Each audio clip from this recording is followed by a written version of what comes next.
Hello, my name is Aubrey Wallen. I would have probably given anything to not have to do this. It's not time for personal confession though, is it?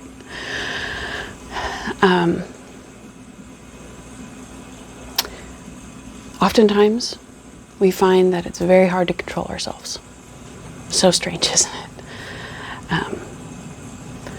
But we must calm ourselves down. How do you do that? It's a very difficult thing in the middle of trial to control yourself completely. But it's very important, is it not? The lack of self-control really does lead to misery.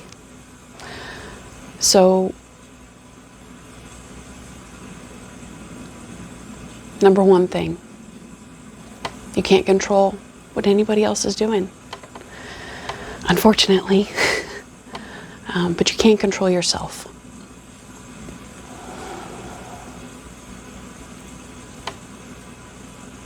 So again, why? Because it's important. And how? I think it really starts with recognizing your own insignificance. You really have no control over your life other than what you do with your hands, what you do with your mind, your attitude, and how you engage with other people. So practicing awareness is just such key. You have to be aware of what's going on around you because there's chaos and there's danger everywhere. So that sucks, sure, but that's reality. So practicing self-control is so important. Being aware, it's so important.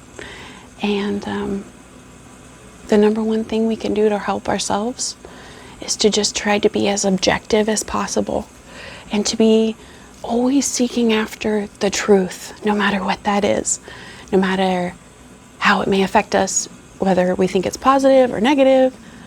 We need to always be looking for the truth, and we need to try to be as objective as possible, which is, a hard thing to do, right? To be objective. But it's so important. And I'm not saying that, especially for us women, I'm not saying your emotions are bad. Of course they're not.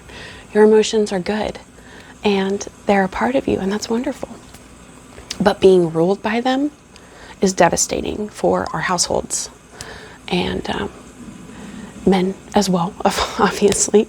But women specifically, we have a lot of influence in our home. When our children are misbehaving or we are feeling shameful about their behavior, and we're embarrassed because their poor behavior reflects on our parenting, and that's kind of agonizing.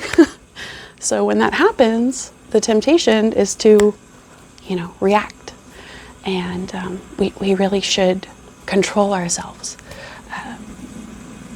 Our husbands or our partners or our loved ones, anyone who lives with you especially, and especially our very vulnerable children, are looking at our reactions, and they're deciding,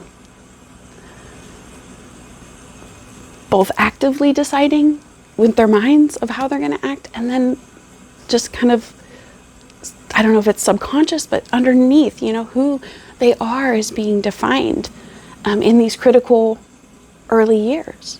And so us being very intentional about what we say and how we say it, and our body language, this whole,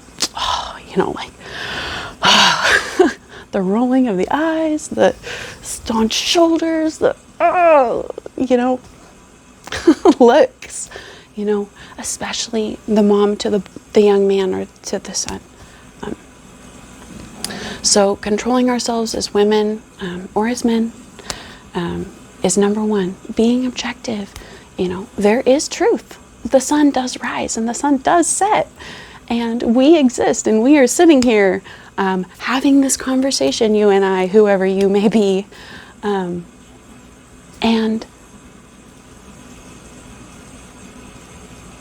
to say that there's no truth, or that truth is subjective, is just such a lie. It is such a lie.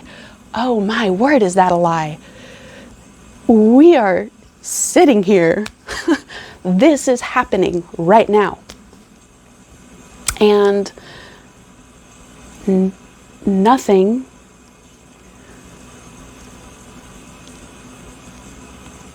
happens by accident. This is not an accident. This is real. And something doesn't ever come from nothing. It only comes from something. And that something is Jesus Christ, of course. So, to sum up today,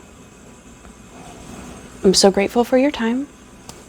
Try really hard to control yourself when you want to rip your hair out.